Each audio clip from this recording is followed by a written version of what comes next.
Disse o Paulo que em 2022, o ministro do STF, Alexandre de Moraes, atual ditador do Brasil disfarçado de juiz, voltou a lhe obrigar a perseguir por relatar verdades incômodas. Paulo Figueiredo participou nesta terça-feira de uma audiência nos Estados Unidos, no Comitê de Direitos Humanos sobre Repressão Transnacional. Figueiredo, que com Eduardo Bolsonaro atuam bravamente no exterior para denunciar os desmandos que ocorrem aqui no Brasil, que inclusive estes abusos judiciais têm infringido as leis americanas. Assista o vídeo até o final que eu voltarei para a nossa conversa. Agora, hora do Paulo Figueiredo.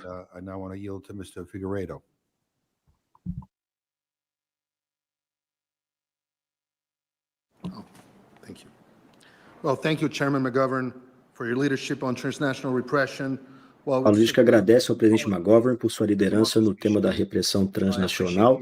Embora discordem em algumas políticas, ele reconhece o seu compromisso nessa questão. Transnational repression began in 2019, when Brazilian authorities decreed my preventive arrest in a highly politicized case involving President Trump. O primeiro contato dele ocorreu em 2019, quando autoridades brasileiras decretaram a prisão preventiva dele em um caso altamente politizado envolvendo o presidente Trump. Embora ele já residisse legalmente nos Estados Unidos, o Brasil o incluiu na lista vermelha da Interpol, que levou ao cancelamento do seu visto como jornalista.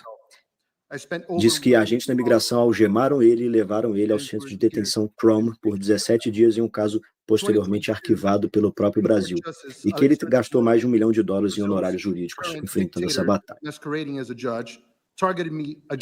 Disse o Paulo que em 2022, o ministro do STF, Alexandre de Moraes, atual ditador do Brasil disfarçado de juiz, voltou a lhe obrigar a perseguir por relatar verdades incômodas, alegando que ele congelou todos os seus bens no Brasil, bloqueou suas redes sociais, cancelou seu passaporte e o condenou ao exílio. Tudo isso documentado.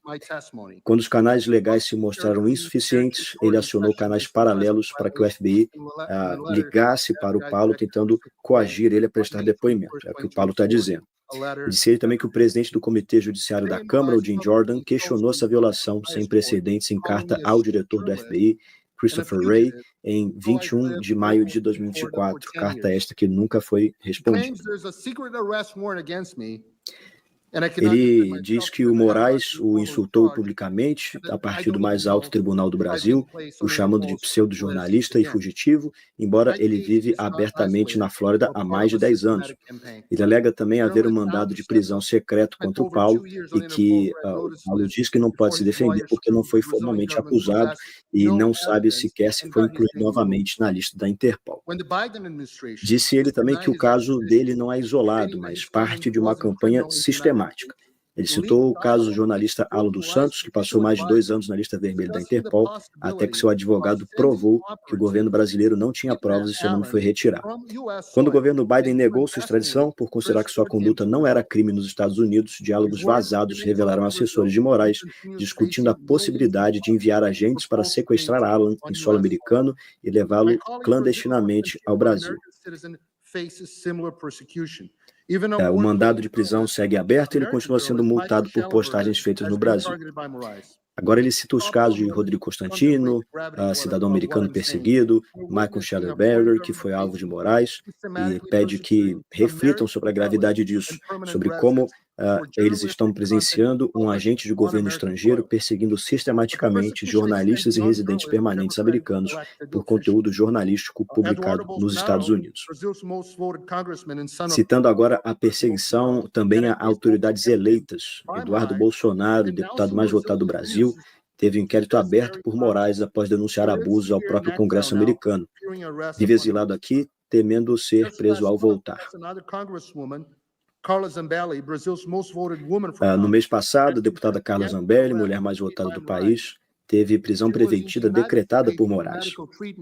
Ela estava nos Estados Unidos em tratamento médico, mas conseguiu chegar à Itália, onde tem cidadania, antes de entrar na lista de difusão vermelha da Interpol.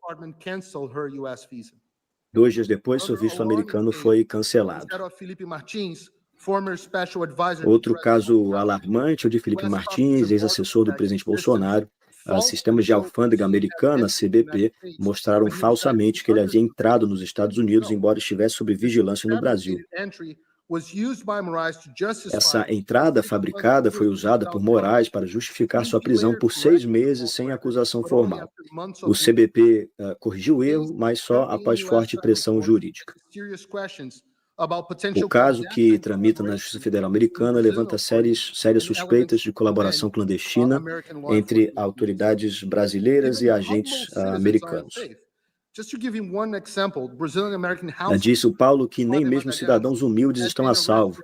Cita aqui o caso da diarista brasileira-americana Flávia Magalhães, que teve a sua prisão decretada por postagens nas redes sociais criticando o sistema eleitoral brasileiro feitas em solo americano.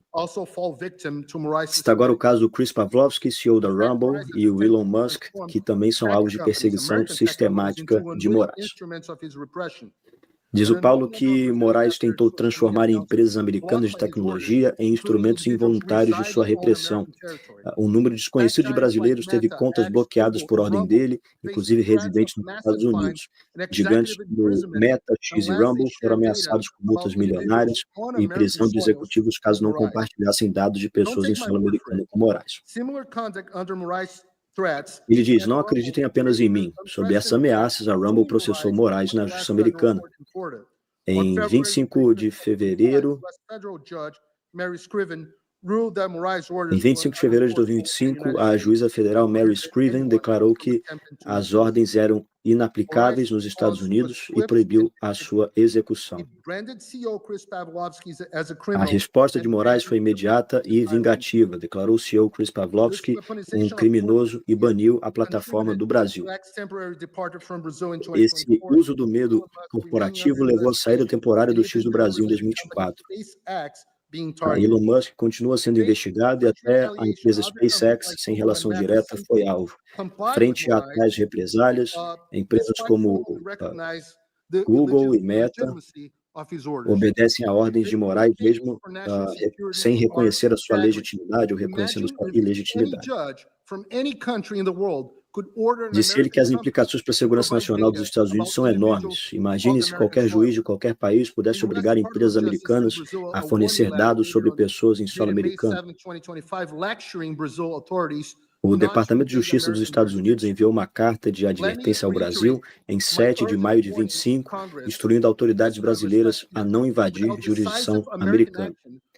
Ele repete o seu alerta urgente ao Congresso dos Estados Unidos, feito no ano passado. Sem ação decisiva dos Estados Unidos, teremos uma Venezuela turbinada no coração da América do Sul. Desde então, a situação piorou bastante. Os Estados Unidos têm ferramentas poderosas, como a Lei Global Magnitsky, para punir violações de direitos humanos, liberdade de expressão, de imprensa e devido processo legal. Ele pede que a comissão recomende sanções contra Alexandre de Moraes nos próximos 30 dias e diz que isso é insuficiente, que o Brasil, o Congresso, precisa de legislação específica contra a repressão transnacional e que essa deve ser uma prioridade bipartidária. E ele faz alguns pedidos. Primeiro, que o governo pare de considerar alertas vermelhas da Interpol para a concessão de vistos. Segundo, que pressione a Interpol a adotar critérios mais rigorosos para excluir casos politicamente motivados. Terceiro, que crie exceções de asilo para vítimas de repressão transnacional. Diz ele que quando os tribunais estrangeiros atropelam a primeira emenda, quando cidadãos americanos são silenciados por exercer sua liberdade nos Estados Unidos, quando nossos sistemas são manipulados contra dissidentes, que nós enfrentamos um ataque à soberania americana e à própria democracia constitucional. We had audience participation, but let me give you all the last word. I mean, to say whatever you want to say for the record.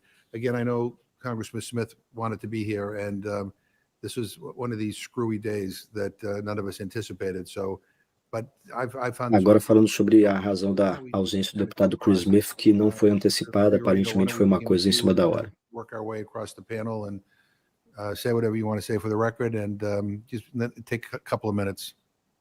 I'll be very brief. First of all, I think this is a bipartisan issue, and was very impressed hearing the testimony of my colleagues with very different backgrounds, but afirmando que isso é uma questão bipartidária. Transnational repressions are very similar. e sobre como os casos denunciados pelas outras pessoas na audiência são muito similares ao caso do Brasil. Mr. Chairman, on your efforts with your co-chairs, Smith, about this, trying to fight this issue. I think Agora ele agradece o comprometimento do deputado McGovern e também do deputado Chris Smith no combate a esse assunto da repressão transnacional. And unfortunately, that's not the truth for all my Brazilian friends. Ele diz que está tão seguro quanto se pode estar em qualquer país por estar nos Estados Unidos, mas que infelizmente isso não é verdade para os seus compatriotas no Brasil. It's absolutely true. Brazil is the largest democracy in the Southern Hemisphere. It's not actually a democracy anymore, but it used to be. And we're in a... Ele diz que o Brasil era a maior democracia da América do Sul, do Hemisfério Sul, e que já não é mais uma democracia. Against regular people, we have over 1,000 political prisoners in Brazil. Ele denuncia que há mais de 1.000 presos políticos no Brasil, congressistas sendo denunciados e presos, e muitos casos de censura. We're seeing more and more coverage of the press. A couple of weeks ago, I'd say less than a month ago, Secretary Rubio said that he was evaluating applying the Magnitsky. Agora ele cita a fala do secretário Marco Rubio de que estava avaliando e de que era muito provável que sanções sobre a lei Magnitsky fossem implementadas contra o ministro Alexandre de Moraes. The country's at the turning point, and if the United States doesn't act fast enough, I think we'll be at the point of no return.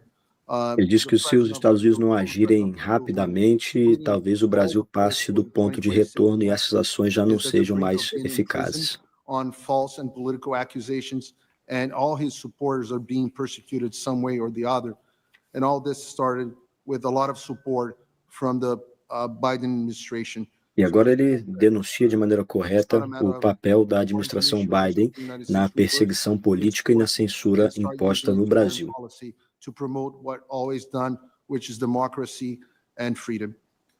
E que ele pede que a política externa dos Estados Unidos seja para promover aquilo que sempre promoveu, que é a democracia e a liberdade. Do you have any politicians arrested in the United States? We have two of the most voted congressmen. You just saw a sitting United States senator. Ele agora rebate o deputado McGovern perguntando se existe algum congressista preso nos Estados Unidos. So, I mean, I'm just telling you. You're welcome to go to Brazil and give it a try. It's much worse. I'm trying to save our democracy. Ms. Sue. O deputado McGovern tentou comparar a situação dos Estados Unidos à situação do Brasil, e então Paulo o questionou, perguntando se há deputados presos nos Estados Unidos, para que essa comparação fosse plausível, e dizendo que o deputado McGovern é bem-vindo para visitar o Brasil e ver com seus próprios olhos quando ele quiser. A conclusão que podemos tirar da participação do jornalista Paulo Figueiredo Filho é a de que Figueiredo não é um político, não é um embaixador e não é uma autoridade para efetivamente gerar mudanças no Brasil. Isso seria a missão dos nossos políticos, principalmente os senadores, e também seria a responsabilidade dos pares do Supremo de intervir nos crimes e desmandos de morais no país. Paulo Figueiredo, com muito pouco, está fazendo a missão de milhões. Missão essa que pode vir a libertar a nação brasileira da tirania de toga, e sendo assim, devemos ter consciência de não cobrarmos que Figueiredo resolva os nossos problemas. A pergunta que eu te faço, você se recorda em quem você votou para senador? Já cobrou ao seu deputado providências sobre o que vem acontecendo no país? Fica essa reflexão para entendermos o que realmente está acontecendo e para que possamos analisar de forma devida quem tem movido as peças do tabuleiro contra esse regime do Supremo. Se esse vídeo fez algum sentido para você, deixe o seu like, comente aqui embaixo sobre o que você achou da atuação de Paulo Figueiredo e verifique também a sua inscrição no canal, pois o YouTube está removendo de forma silenciosa os nossos inscritos. Meu nome é Victor Moreira, seu amigo do canal Endireitei. Deixo aqui o meu abraço para você e te espero no próximo vídeo.